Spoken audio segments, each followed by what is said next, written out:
73 to Stoke Newington.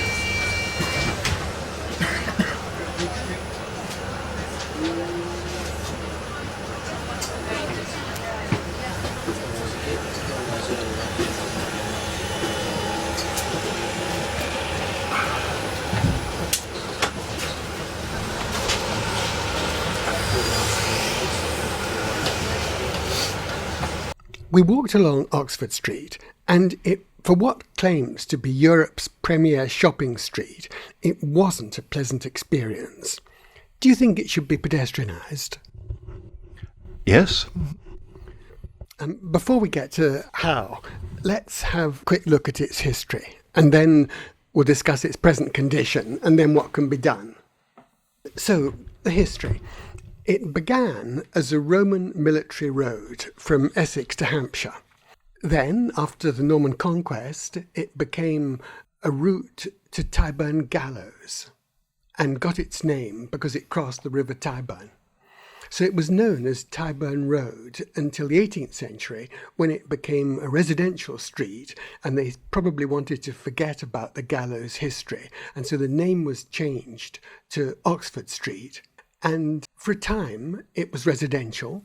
Then it became predominantly retail, so that in the late 19th century, the illustrations show it lined with shops, many with blinds projecting over the pavement.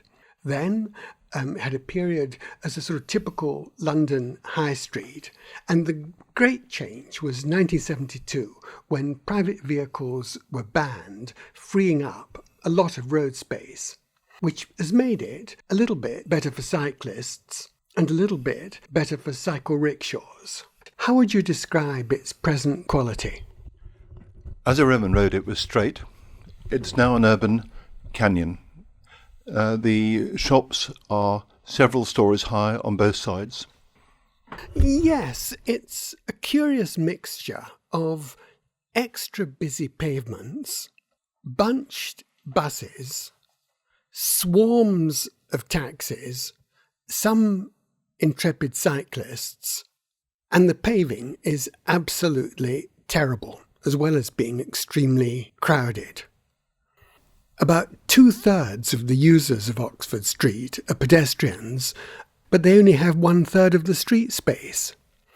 The road itself is sometimes extremely crowded with buses and taxis, and then you get long quiet periods with hardly any traffic, which are pleasant for cyclists. It's awful, it's terrible, it's congested, it's difficult to move. I would never cycle along Oxford Street. It's really dangerous. Unless you try to overtake the buses, you never get anywhere. And overtaking the buses can be fatal. It's bad. On the cycling, it's heaven and hell. There are definitely some times when it's hell for the cyclist, but there are other periods where there's no other road users, when it's remarkably pleasant for the cyclist.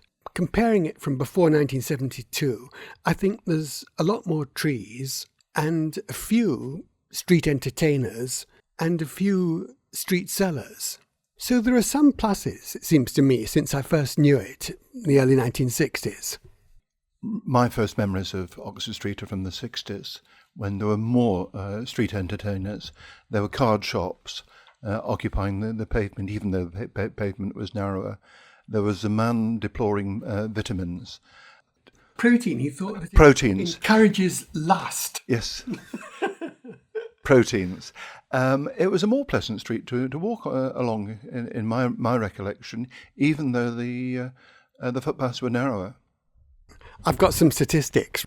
In 2014, 500,000 people visited the street every day, they're TfL figures, and 175,000 got off a bus on Oxford Street. The average number of passengers in a bus is 18. Often at non-peak periods it falls to 5, so that these great lumbering red monsters are also partly empty. But the number of buses in the street is 320 per hour. 5 buses passing you every minute, and they only travel at walking speed. the accident rates in Oxford Street are 35 times the average of all London streets. On the one day that I've got a photograph and a recollection, when it was completely closed to vehicles, the whole street space was crowded. Do you think that would happen again if it was pedestrianised? At times, the whole street would fill with people. At other times, they wouldn't. Go to nearly all German cities, and you will find the main shopping street has been totally pedestrianised, and that would be the precedent. Go to Istiklal Caddesi in Istanbul, which has been pedestrianised since the early 1990s. And at times it's difficult to move. At other times and at other places along the street, it's perfectly easy to move. But that's a street which is a good example. There are musicians, there's street entertainers. You can have coffee or a beer on the street. It's a street which is full of delight. You can buy books on the street. An example I admire is Nanjing Road in Shanghai, which is completely pedestrianised, and the only mass transit is electric sort of floats with side boarding so that a lot of people can get on and off at the same time. And I think you're allowed to cycle there.